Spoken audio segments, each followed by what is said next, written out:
Buen día a todos, a todos los asistentes que tenemos el día de hoy para la webinar de Veritas y así estaremos dando inicio. Nuevamente, gracias a todos por su puntualidad. Muchas gracias. Ok, estamos listos. Bien, entonces, la intención de la charla del día de hoy es hablar sobre la continuidad, las soluciones de continuidad del negocio. ¿De qué se trata las soluciones de continuidad del negocio? Empecemos con nuestros primeros conceptos. ¿Qué es la continuidad del negocio? Hay una definición que está en la ISO 22301 del 2012, que habla de la capacidad de las organizaciones para continuar dando o prestando sus servicios a un nivel predefinido o aceptable luego de presentarse un incidente disruptivo.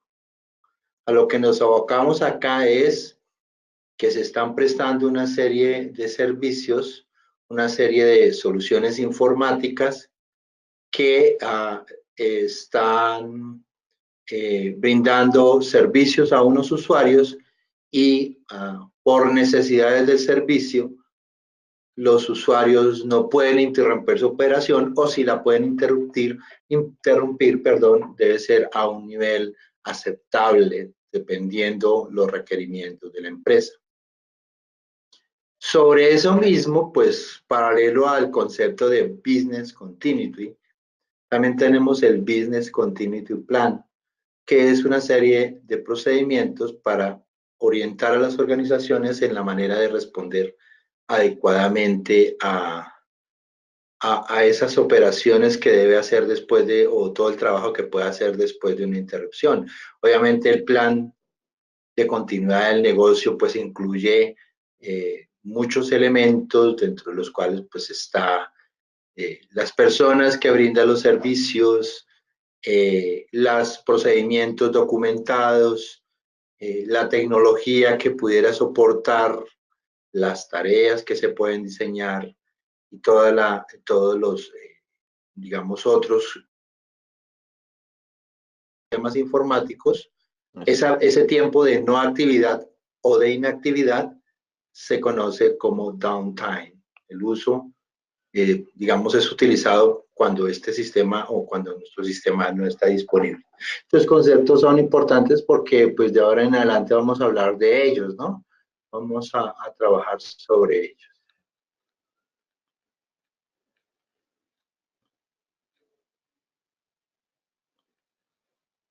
Bien, creí que había alguien, una pregunta. Bueno, bien, ¿qué puede estar pasando o cuáles son las posibles causas eh, para el downtime, para las interrupciones no planificadas?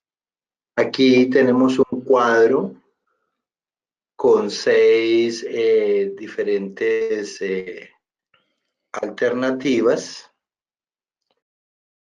con 6 diferentes alternativas.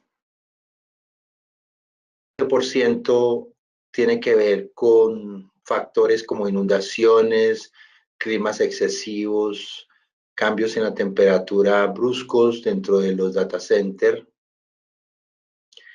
Un quinto factor del 10% tiene que ver con el clima. Y finalmente otras fallas generales como en los equipos de TI, problemas en un hardware que falla, etcétera, tienen que ver con un 6%. Esto es digamos, una dato del 2016, habla de que en ese año 63 data centers grandes en Estados Unidos fallaron. O sea, y pues nosotros claramente tenemos una, nosotros, me preguntan si todos están escuchando bien.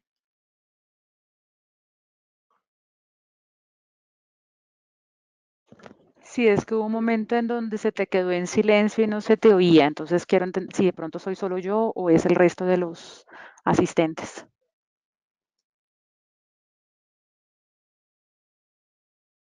Ok, en preguntas se cae el sonido. Gonzalo, ¿está escuchando bien? Ok.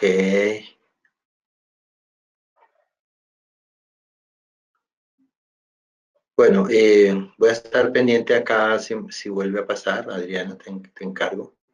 Me avises, me interrumpas en caso de que esté pasando nuevamente.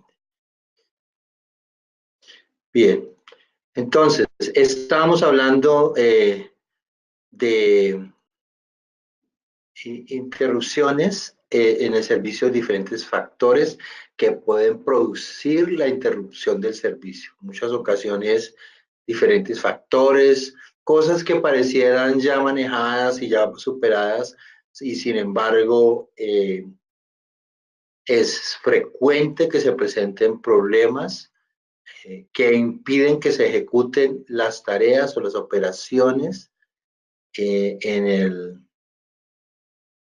el data center o en los lugares donde la empresa presta los servicios a sus usuarios. Bien, ¿qué porcentajes de disponibilidad son los que se manejan habitualmente? Nosotros todos conocemos los famosos 9. Tenemos un cuadro que informa cuáles son la esperada disponibilidad o el tiempo que se supone debería ser una interrupción por año, por mes o por semana. El número más bajo que tenemos acá es de un solo 9 y que habla de que durante un año debería no pasar o no exceder de 36.5 días de interrupción, una pérdida mensual por 72 horas y una pérdida semanal de 16.8 horas. Claramente un 9 no es el número que quisiéramos nosotros ofrecerle a un cliente o que quisiéramos ofrecerle como solución a la empresa, ¿cierto? Los dos 9, 99%, habla de que en un año la pérdida de continuidad de la operación no puede exceder de 3.65 días, por mes 7.2 horas y por semana 1.68 horas. Todavía sigue siendo un número. En cuanto a la disponibilidad que pudiera tener la empresa o la esperanza de disponibilidad que pudiera tener la empresa en algunas de sus aplicaciones, pues para nosotros 3.65 días de pérdida de continuidad en un año pudiera no ser tan crítico, pero pues depende del tipo de operación. Cuando hablamos de los 3.9, estamos hablando de 8.76 horas de pérdida de continuidad al año. Cuando hablamos de los 4.9, estamos hablando de 52.56 minutos al año. Y cuando hablamos de los 5.9, 5.26 minutos de interrupción del servicio por año. En esto estamos llegando al punto en el que en muchas ocasiones, cuando las empresas nos están pidiendo este tipo de métricas, fácilmente nosotros decimos, pues es que yo le estoy ofreciendo 5.9, eso es lo que más ofrece habitualmente, 5.9. Pero también tenemos que considerar que para ofrecer 5.9 a un cliente tendríamos que considerar que no puede haber más de 5.26 minutos de interrupción en un año, lo que debe ser claro para la empresa, para nosotros, prestadores de servicio, para ustedes, ingenieros de los partners, los 9 que nosotros le agreguemos a la oferta de nuestro cliente, pues implica una serie de tiempo que deberíamos alcanzar a cumplir, de lo contrario no se estaría dando, ¿no? ¿Cuánto cuesta el downtime en una organización? Para las empresas de Fortune 1000, hablan de que el downtime de aplicaciones por año es de entre 1.25 billones a 2.5 billones de dólares. Estamos hablando de métrica norteamericana, o sea, 1.000 millones es para ellos 1 billón, ¿sí? Pero de todas maneras sigue siendo 2.5 billones de dólares al año, es bastante dinero, ¿no? El costo promedio de la falla de una aplicación crítica por hora es de entre $500,000 a $1 millón en una hora. El 51% de las organizaciones esperan que antes de una hora se esté solucionando la continuidad de las aplicaciones que llaman de alta prioridad.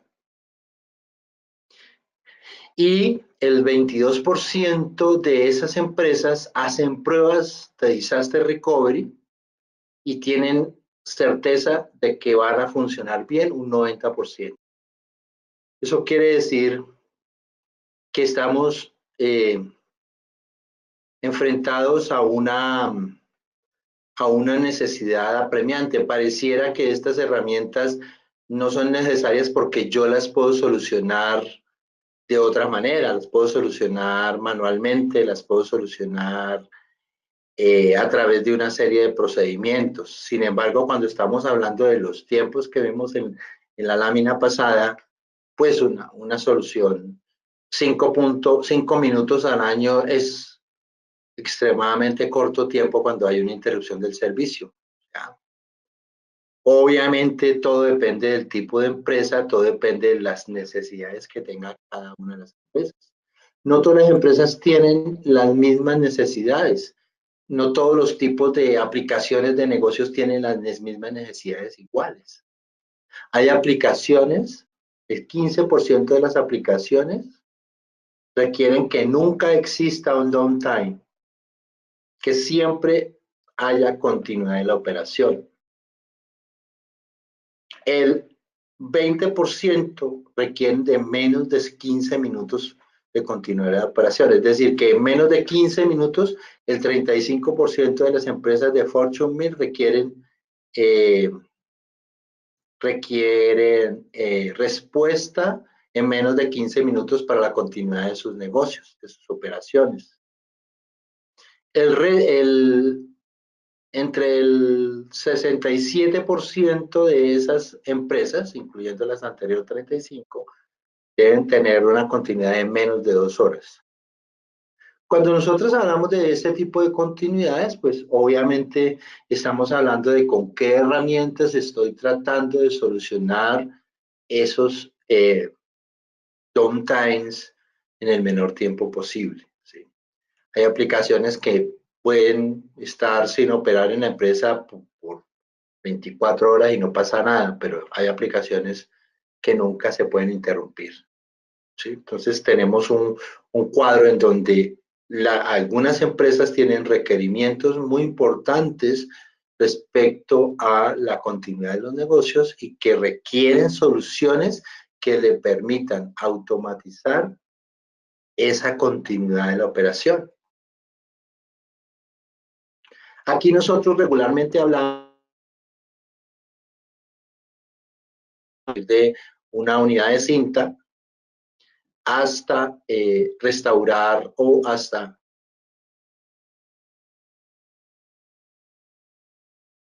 Carlitos, estás otra vez como en mute.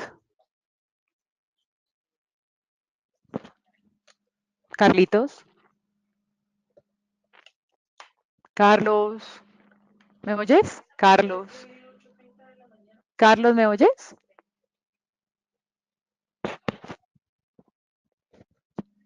Aló.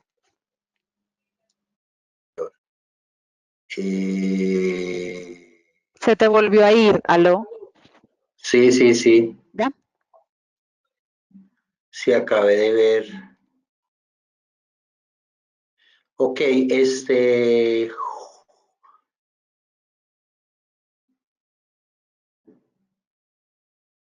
tenemos unas personas que alzaron la mano. Jorge. Jorge Luis. ¿Le doy el micrófono? ¿O tiene una pregunta? Ah, son preguntas respecto a... Ok, vale. Jorge. Ok. Bien, entonces, retomando esta lámina, en los objetivos de recuperación, bueno, hablando de la pérdida de datos es recuperación de datos, pero digamos que lo que nos motiva hoy, a pesar de que la pérdida de datos hace parte de una métrica de continuidad,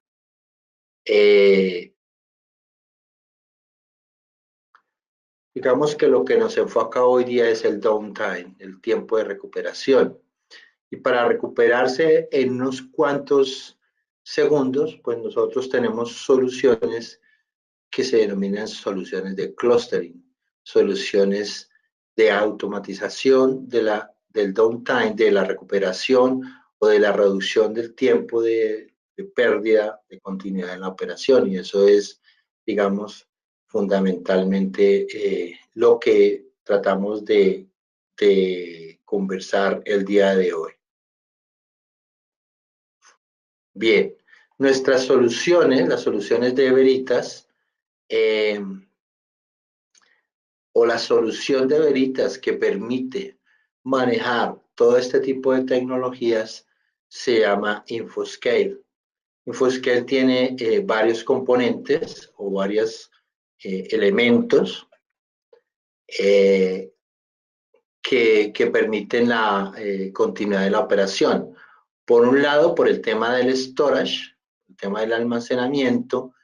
InfoScale es el último nombre que tiene una solución que se llama Storage Foundation, que es una solución que tiene muchos años en el mercado. De hecho, mi amigo Eric lo conozco hace 10 años porque empezamos proyectos de Storage Foundation en Colombia hace 10 años. Y es una solución, o antes de que la tendencia del mercado hablara de almacenamiento definido por software, nosotros ya teníamos una solución que se llama Storage Foundation, que hacía almacenamiento definido por software.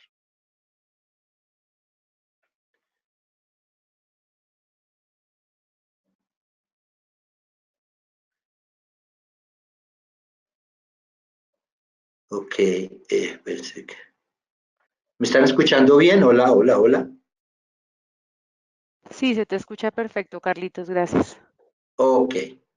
William Vega quiere hablar. ¿Sí lo escuchamos? Ya le doy el micrófono. Si quiere, abra el micrófono, William, y lo escuchamos. ¿Tiene una pregunta? Tiene la mano alzada.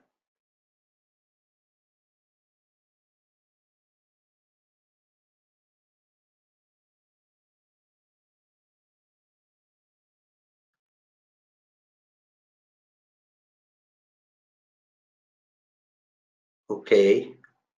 William, bueno, me avisa. Bien. Entonces les decía, la solución InfoScale Storage tiene que ver con almacenamiento definido por software, junto con la administración del almacenamiento, y además de eso, InfoScale Storage incluye la solución de réplica por software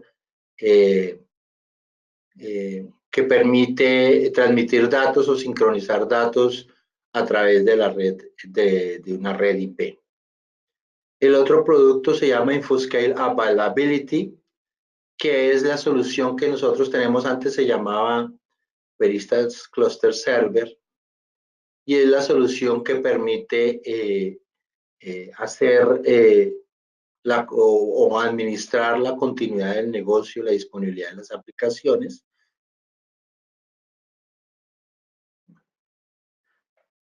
Hola, hola, hola. Me están diciendo que se fue el audio nuevamente. No estoy seguro si estoy en lo cierto. Sí, tienes momentos de que se queda en silencio, pero no sé si tampoco es que me oyes a mí. Sí, tampoco te oigo a ti porque si me has Sí, hablado. sí, exacto. Ok. Yo no sé si es tu diadema. No creo. No creo, pero bueno, ya vamos a Bueno, pasar a Eric que está en otro lugar del mundo. listo. Listo, de pronto es la red. Bien, entonces, la solución, el conjunto de todas las soluciones se llama InfoScale Enterprise y permite, digamos, para el caso de negocio o el caso de uso en el cual se requiere incluir la replicación y se quiere incluir la alta disponibilidad del clúster global y todo lo demás, eso viene en la solución denominada InfoScale Enterprise. Y todo el conjunto de operaciones y todo el conjunto de tareas que se coordinan en esta herramienta se hace a través de una solución que se llama InfoScale Operation Manager. Sí, digamos que es el producto y la familia de productos que nosotros estamos manejando. Le voy a ceder la palabra a mi compañero Eric Pérez, quien nos va a comentar el tema de clúster y nos va a hablar sobre este tipo de soluciones. Eric, estás al mando.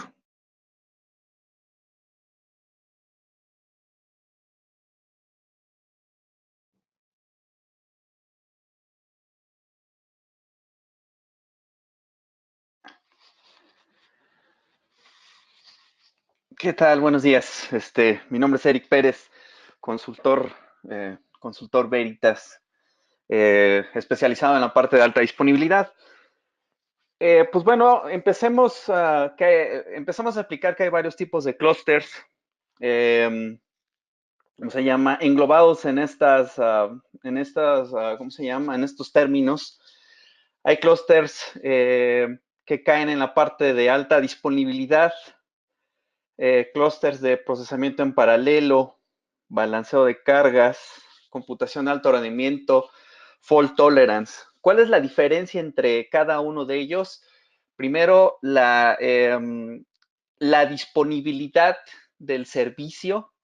La tabla que presentó Carlos Rodríguez acerca de los famosos 99999 están muy relacionados con algunos de estos clústeres. Por ejemplo, los de alta disponibilidad son los que nos dan esos famosos 999.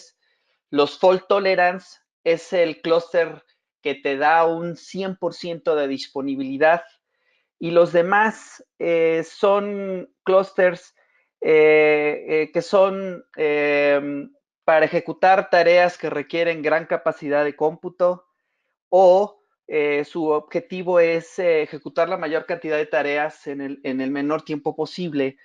Eh, por ejemplo, el clúster que a nosotros nos atañe o nos tiene reunidos en esta mañana es el Veritas Cluster Server, ya que es un clúster de alta disponibilidad con el cual podemos darle soporte a varias aplicaciones, entre ellas bases de datos, application servers, utilerías como, bueno, no utilerías, sino servicios como un DNS server para hacer una actualización dinámica de resolución de nombres, aplicaciones como SAP, bases de datos como SQL Server en Windows, Sybase, Informix.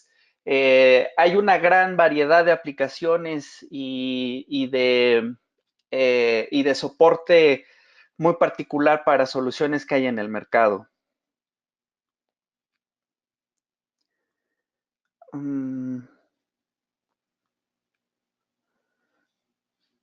Carlos, ¿me puedes ayudar exacto, no, si la puedes regresar una antes?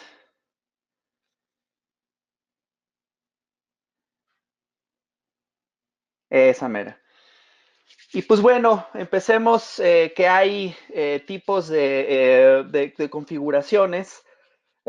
Los clústeres de alta disponibilidad pueden funcionar con un esquema que se llama activo-pasivo, que quiere decir que uno de los servidores es el que tiene el servicio y los otros servidores llamados nodos son los que están esperando, en caso que haya una falla, poder tomar el servicio y seguir seguir teniendo arriba las aplicaciones. Y otro tipo de configuración es el activo-activo, que quiere decir que los recursos están disponibles en ambos o en todos los miembros de ese clúster. Entonces, si se cae uno, inmediatamente está disponible el otro para poder seguir dando el servicio. ¿Sale? La siguiente slide, por favor.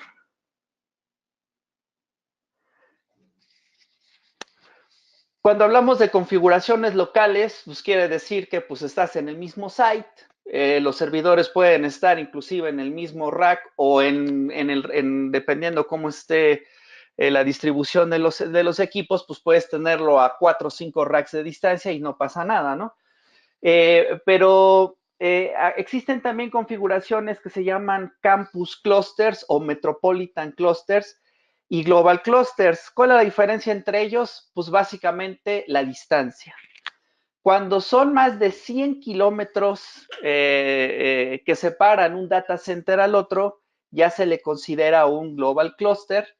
Y cuando es menos de 100 kilómetros, se le considera un campus cluster o un metropolitan cluster. Y pues cuando están a unos cuantos metros, es un local cluster. Digo, básicamente el que se llame de una manera u otra va 100%, ¿cómo se llama?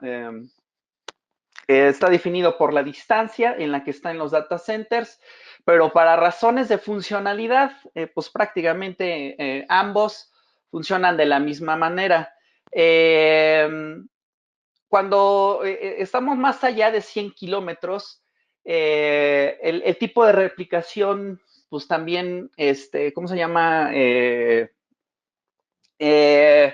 Para que tú puedas tener una replicación síncrona, pues debes de cumplir con un cierto, ¿cómo se llama? Con un cierto bandwidth que satisfaga el volumen de datos generados por esa aplicación. Entonces, conforme nos vayamos alejando o sea mucho mayor distancia, ya hay ciertas ¿cómo se llama? Tecnologías de replicación que ya no se pueden usar porque esas mismas también están limitadas o su desempeño está ligado a la distancia ¿cómo se llama? A la distancia a la cual queremos replicar los datos. ¿Sale? Pero en lo que es, digamos, la arquitectura típica entre un campus y un DR prácticamente son las mismas. Lo único que cambia, pues, es la tecnología con la cual nosotros replicamos. Una ventaja que tiene nuestro clúster es de que nosotros, de primera instancia, también tenemos nuestra propia solución de replicación que se llama Veritas Volume Replicator, que es una replicación por software. También nos podemos hablar con replicaciones de terceros, como puede ser la replicación a nivel de caja, como lo puede ser un storage de MC, como lo puede ser un storage de IBM, como puede ser un NetApp, como puede ser un Hitachi, o inclusive nos podemos hablar con las réplicas de la base de datos, por ejemplo, la que utiliza Oracle, si no estoy mal, es el Oracle DataGuard. Entonces, somos una solución que nos podamos hablar con varios fabricantes que existen en el mercado. En la siguiente lámina, por favor.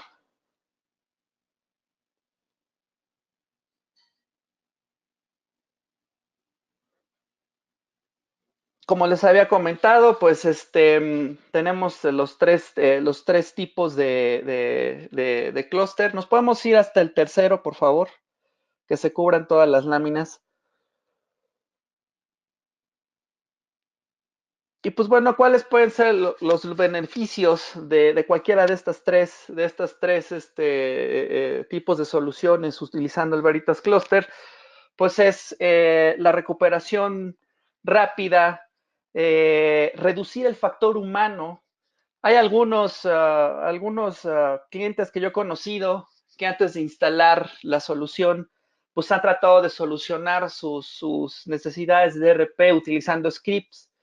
El problema de utilizar los scripts es de que dependes de alguien, dependes de una persona. Y esta solución lo que busca es que reduzcas esa dependencia a lo más mínimo para que así precisamente reduzcas errores porque le diste mal, no le diste el parámetro. El éxito de un plan de recuperación de desastres es que sea lo mayormente posible automatizado para dejar de depender de un factor humano. Y por ello, pues, que todo el proceso sea disponible y que sea fácilmente manejable o administrable, ¿no? Nos pasamos a la siguiente lámina, por favor. Y para que esto sea sencillo y que no sea un proceso complicado, el clúster tiene algunas interfaces de administración gráficas. En su momento, en algún momento yo fui field engineer de Sun y vi algunos equipos de misión crítica.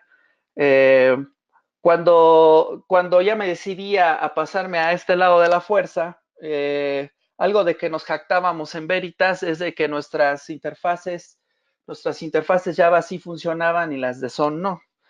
Entonces, una parte muy poderosa de esta solución precisamente son sus herramientas para poder administrar, ya que son bastante amigables, bastante entendibles y con algunas gracias para poder prevenir o hacer un simulacro cuando quieres hacer o cuando hay un evento de falla, o para garantizarte o cerciorarte que cuando se presente ese evento de falla, el clúster va a funcionar como tú lo quieres.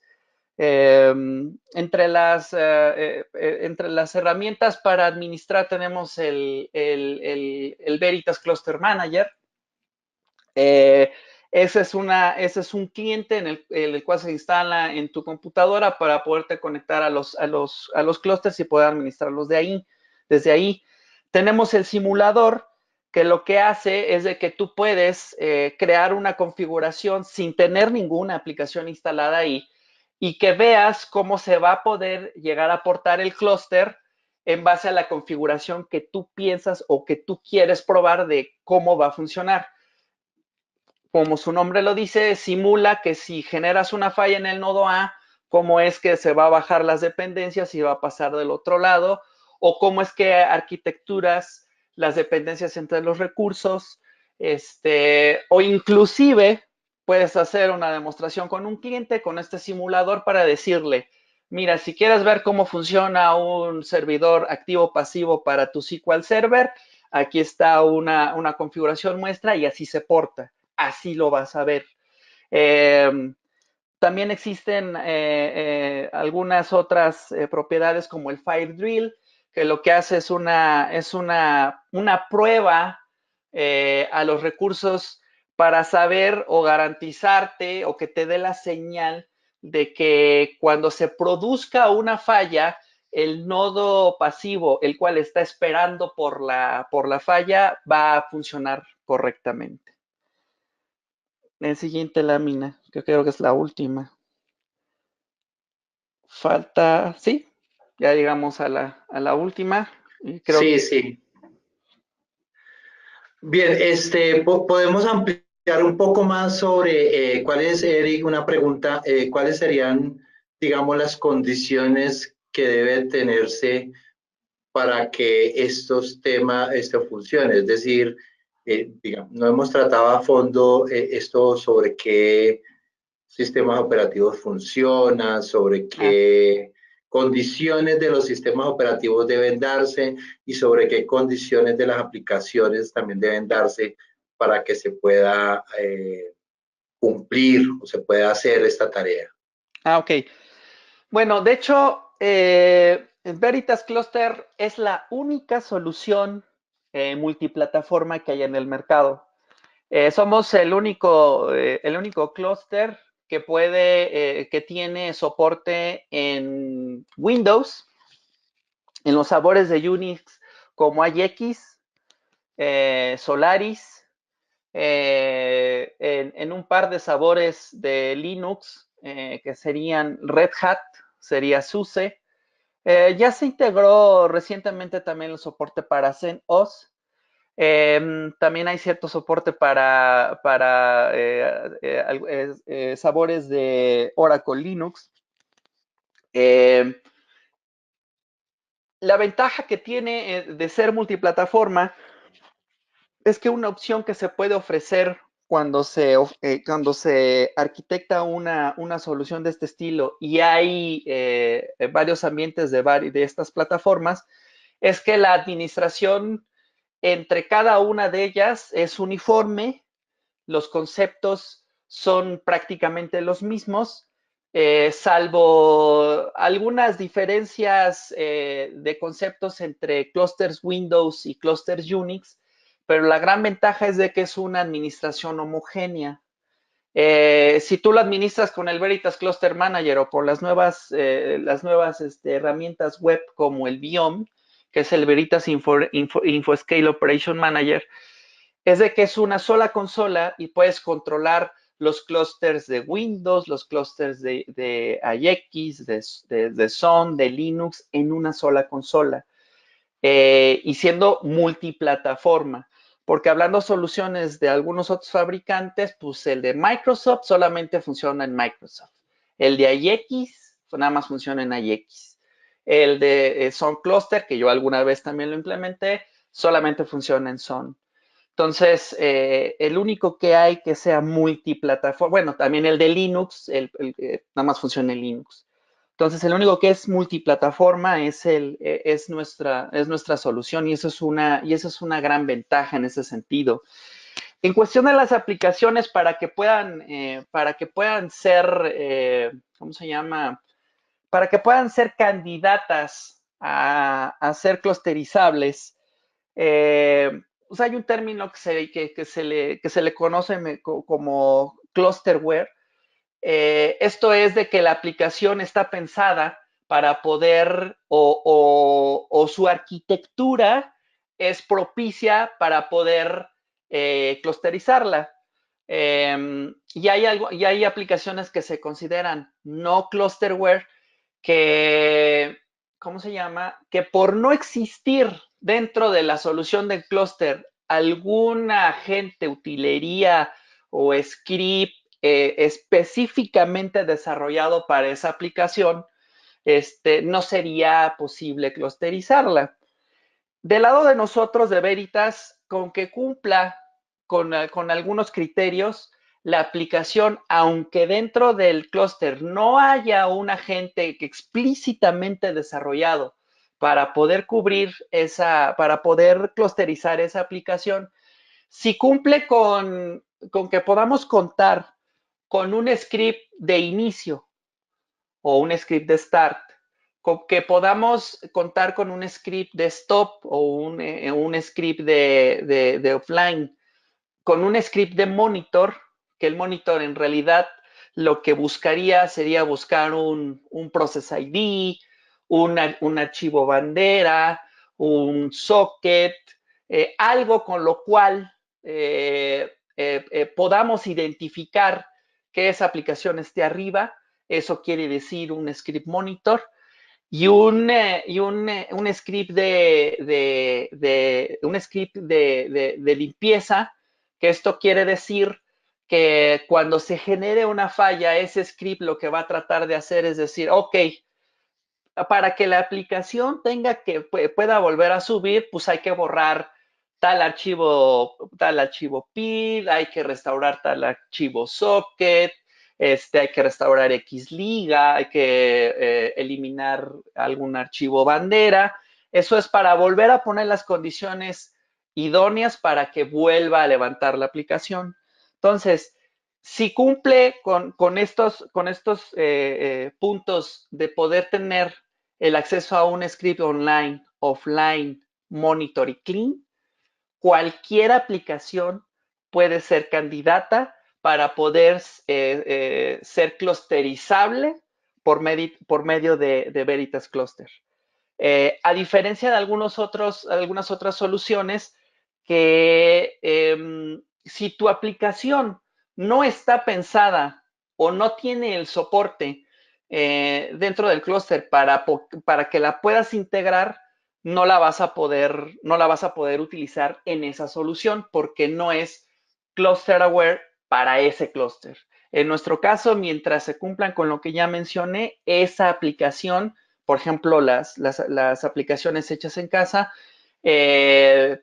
mientras podamos cumplir con los puntos que describí, es una aplicación candidata para poder utilizarla dentro de Veritas Cluster. Muy bien, les invito a todos que puedan ir haciendo sus preguntas para que hagamos más dinámica la charla.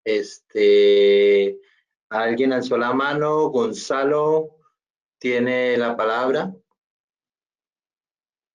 ¿Aló? Sí, lo escuchamos, Gonzalo. Hola, buen día. Consulta, ¿alguna relación de esta herramienta con alguna solución de respaldo como NetBackup? ¿Tiene relación? Nosotros podemos clusterizar el máster, ¿cómo se llama? Sí hay una configuración con la cual tú puedes controlar bueno, darle alta disponibilidad al máster con Veritas. Esa sería la relación que hay entre NetBackup y Veritas Cluster. La respuesta es de que puedes clusterizar NetBackup utilizando Veritas Cluster. Bien, tenemos a Arturo. Por favor, Arturo, tiene la palabra, la pregunta que quiera hacer.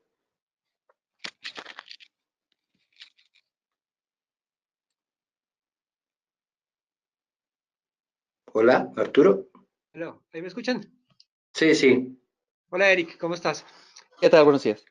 Eric, una pregunta. ¿Cómo, si tú tienes una arquitectura en donde tienes balanceadores de cargas, cómo se comportaría esta herramienta? Es que no me queda muy claro el concepto. Si tú tienes el balanceador de cargas en la parte de arriba y te estás balanceando, digamos, a un Oracle Rack, que tienes dos nodos, él te está balanceando y te está mandando por ahí como, ¿cuál sería la función de esta herramienta por debajo? ¿Sí me entiendes?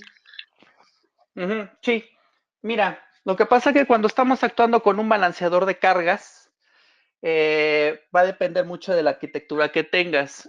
Específicamente en el Oracle Rack, por ejemplo, si una de las peticiones tienes uno o dos o tres nodos, si una de las peticiones se hace hacia el nodo 1, y recordemos que un Oracle Rack es activo-activo, o sea, hace que la base de datos o las instancias están corriendo en los tres nodos al mismo tiempo.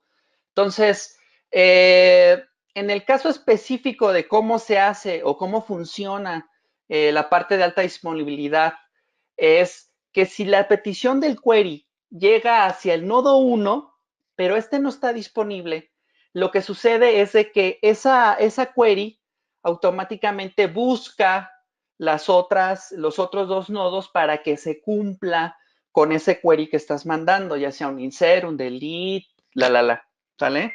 Entonces, en ese caso en particular, y a grosso modo, porque pues también intervienen algunos otros factores dentro de un Oracle Rack, la petición, si del nodo 1 falla, lo que intenta es pasarse al nodo 2, o si tenemos un clúster con tres nodos, se pasa al nodo 3. Pero quitando la capa Oracle Rack, en pocas palabras, así funciona el Oracle Rack, porque en realidad, ¿cómo se llama? Es hacerle un failover, si lo queremos llamar así, a nivel del query. Pero cuando tenemos un balanceador puro y abajo tenemos, por ejemplo, un NFS, de hecho nosotros tenemos una solución que se llama Cluster Network File System, que es una solución que busca reemplazar a las NAS utilizando el storage de la SAN para poder publicarla por medio de NFS o por medio de ZIPs. ¿Cómo funciona en este caso el balanceador? ¿Cómo se llama?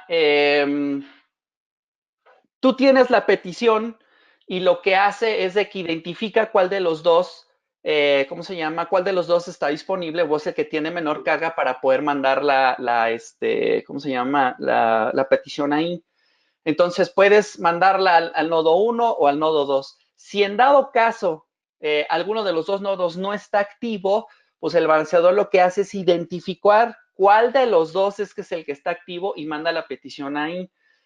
Un Cluster Network File System es una, ¿cómo se llama? Es una configuración también activo-activo. Tú estás compartiendo los NFS o los ZIPs al mismo tiempo en los dos o en el N número de nodos que tengas en la configuración. Esta es otra manera en la cual los balanceadores pueden interactuar con los clusters. Y los dos ejemplos que acabamos de mencionar con el Oracle Rack y el Cluster Network File System son activo-activo. La otra manera en que un balanceador de cargas interactúa con un clúster es, por ejemplo, cuando tenemos una solución de activo-pasivo, pero a nivel de entre data centers, lo que vimos de un clúster metropolitano o un campus clúster o uno global. Esto es, el balanceador, la tarea que tiene es, ok, el servicio lo tienes activo en el data center 1 y ese data center falló. Entonces el clúster va a hacer la tarea de pasar todas las aplicaciones y todo, y ver el tema de aplicación y todo ese tema, y pasarlo al nodo 2, digo, al sitio 2, al sitio alterno. El balanceador en ese esquema tendría la tarea de identificar dónde está activo el servicio.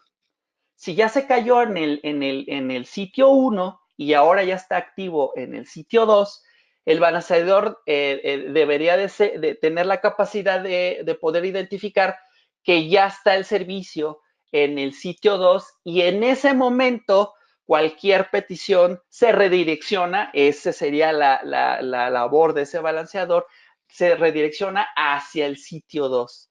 Entonces, el balanceador, dependiendo de tu arquitectura, va a tener una cierta, ¿cómo se llama? Una cierta tarea, dependiendo de cómo es de que está arquitecturada la solución.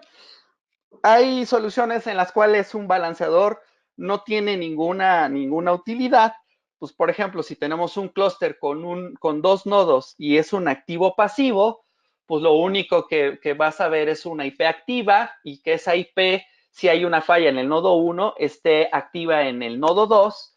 Y si estamos hablando de un clúster local, pues generalmente en ese tipo de arquitecturas un balanceador no tiene mucha utilidad, pero sí hay cierta relación de un balanceador dependiendo de la arquitectura.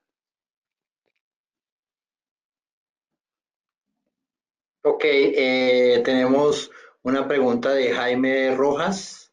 Jaime.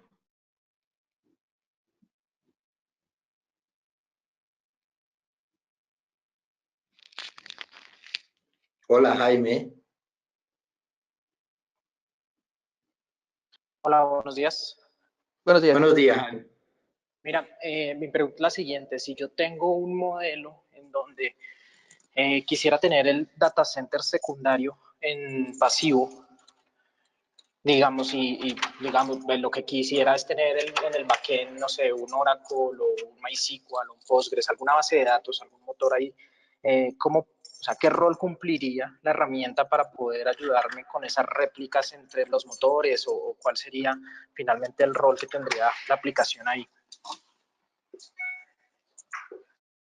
No entiendo el tema de tenerlo en vacío del otro lado, pero bueno, más o menos o sea, por lo que entendí es lo siguiente. Cuando tú quieres clusterizar un MySQL, un Oracle, un Postgres, un Informix, lo que la herramienta te ayuda en primera instancia es a monitorear el estado de esa base de datos. Esto es que pues que los procesos, los sockets, el I/O referentes a base de datos esté viva, esté disponible.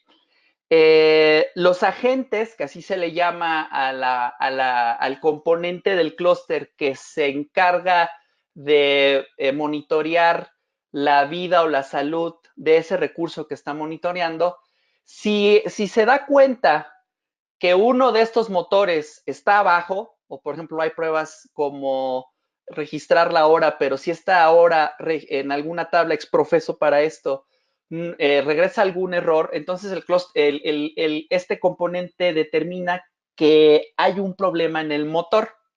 Entonces, el agente dice, no pude escribir la hora, no hay cierto proceso arriba, no existe tal socket que genera la base de datos para ver que pues, está arriba. Entonces, esas cosas son las que utiliza para determinar la salud de ese motor. Entonces, si alguno de estos componentes falta, el agente va a determinar de que hay una falla. Entonces, determinando que hay una falla, entonces, dependiendo cómo es tu arquitectura, haría un failover. En este caso me dices que tienes un data center alterno. Lo que haría sería hacer un failover de manera automática hacia el otro lado para levantar los componentes del otro lado y seguir dándole continuidad al servicio. Entonces, lo que te ayuda el clúster en sí es determinar la salud, si lo podemos llamar así, determinar el correcto funcionamiento de ese motor. Y si hay alguna falla, el agente, el componente de clúster que se llama, que está exprofesamente desarrollado para realizar el monitoreo de esa salud, de ese SQL, de ese Postgres, de ese Oracle, si uno de los componentes que se monitorean falla, el clúster se va a dar cuenta de eso y va a hacer la acción necesaria, en el caso de tu ejemplo, de hacer el failover hacia el otro nodo disponible o en este caso, hacia el otro data center y que el servicio continúe del otro lado. Esa es una parte de lo que la alta disponibilidad te ayuda, que es identificar la falla, ya sea a nivel del servidor o a nivel de aplicación, para poder automatizar una acción. En este caso y en tu ejemplo, pues es pasarte hacia el otro data center.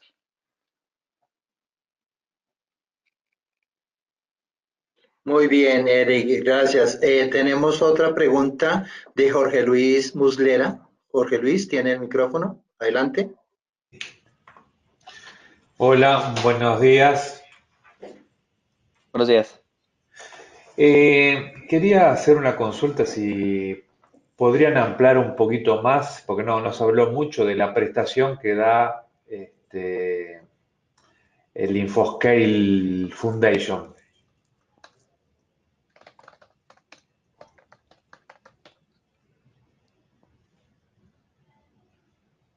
Eso lo explicas tú, Carlos, porque lo que pasa es que como el Infoscale tiene, voy a hacer el símil con lo que era antes Storage Foundation, que es la solución predecesora a Infoscale.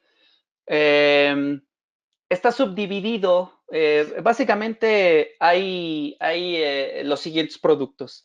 Es Veritas Volume Manager, Veritas File System, Veritas Cluster y Veritas Volume Replicator.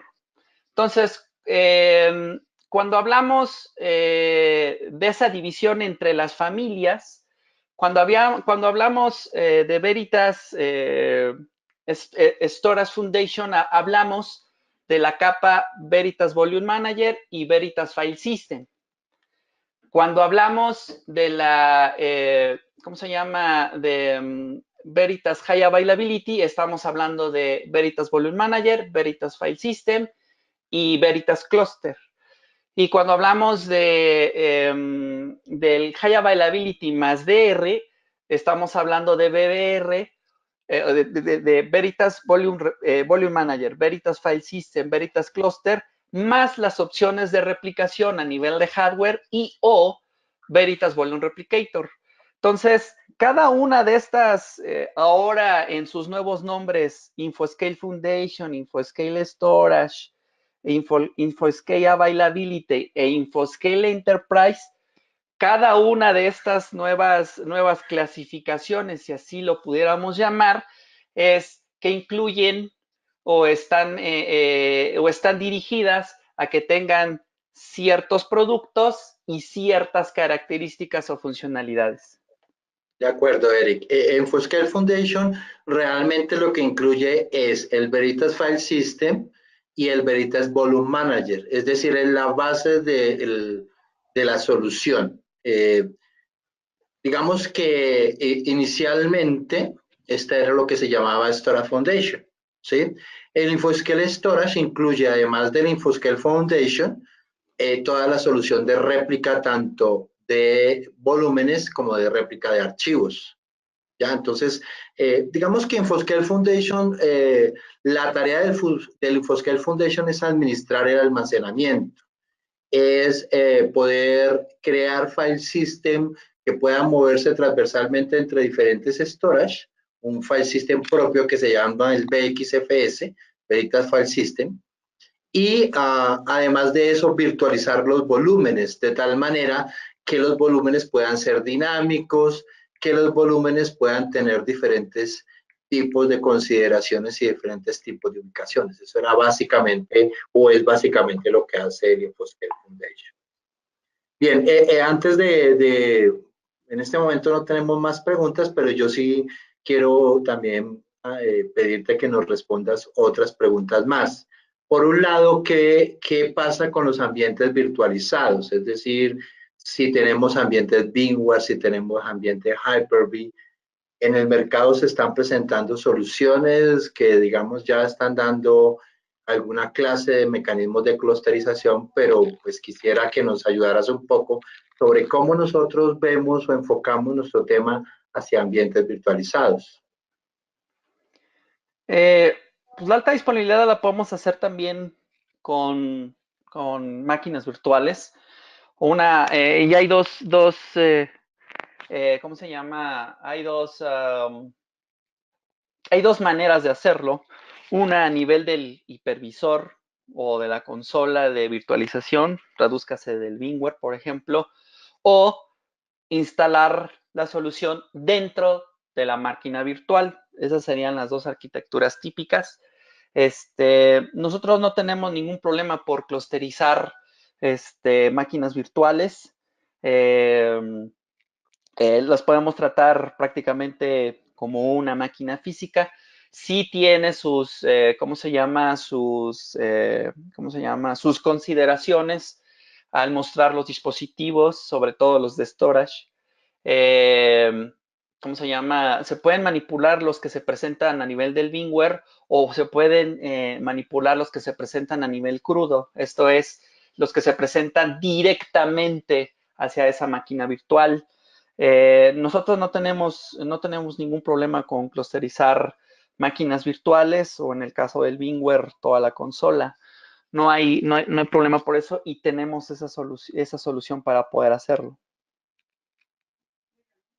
Ok, y la última pregunta que tengo de mi lado es sobre la nube, sobre cómo ve, pues dado que la infraestructura se está moviendo hacia la nube, hacia ambientes como Azure, como Amazon Web Service, cómo nosotros con nuestra solución podemos también ofrecer disponibilidad hacia la nube con esta o con otro tipo de soluciones complementarias. Ok, en ambientes de nube no hay ningún problema, obviamente cumpliendo con ciertos temas de replicación, de arquitectura y de recursos, pues sí podemos clusterizar hacia la nube, no hay ningún problema. Y de hecho el clúster es un componente que se puede llegar a utilizar dentro de una solución muchísimo más orientada hacia nube, como es el Resilience Platform. Entonces, el clúster puede ser un componente útil cuando se refiere a mover los servicios de un ambiente físico hacia la nube o de un virtual hacia la nube o una arquitectura diferente. Esto es, pues, que interactúe entre el físico, el virtual y la nube. Para el caso de Resilient Platform, el clúster es una opción, es un complemento que podemos utilizar dentro de esta solución, o por sí sola también puede interactuar entre cualquiera de estos tres mundos, los mundos físicos, virtuales o en la nube. Obviamente, para que esto pueda ser posible, tenemos que hablar de cuestiones de réplica, de seguridad, con la cual poder arquitecturar una solución que incluya componentes físicos, virtuales o en la nube.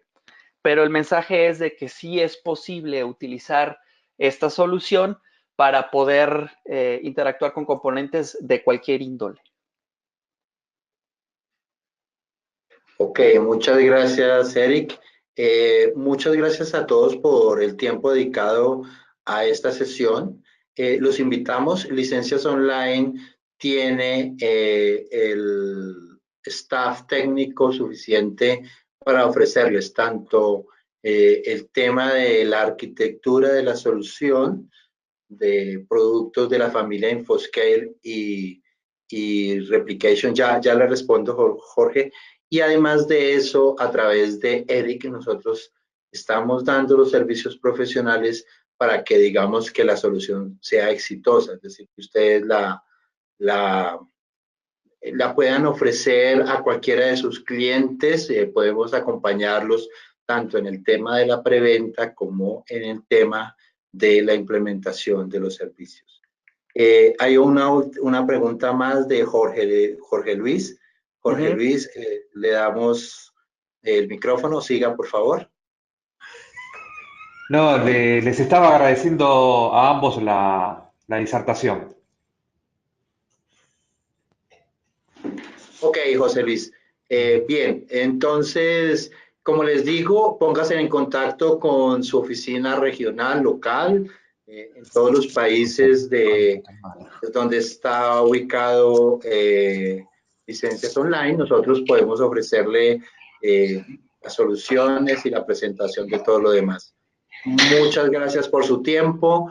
En breve, mi compañera Adriana de Marketing les estará enviando la presentación, esta presentación que acabamos de hacer, para la que tengan de apoyo, y cualquier cosa estamos a sus órdenes. Muchas gracias, reitero, por el tiempo prestado. Eric. Muchas gracias a todos por asistir a esta conferencia y esperemos que hayamos, como se dice, hayamos ampliado más sus dudas. Muchas gracias. Gracias a todos. Que tengan una buena semana. Hasta luego.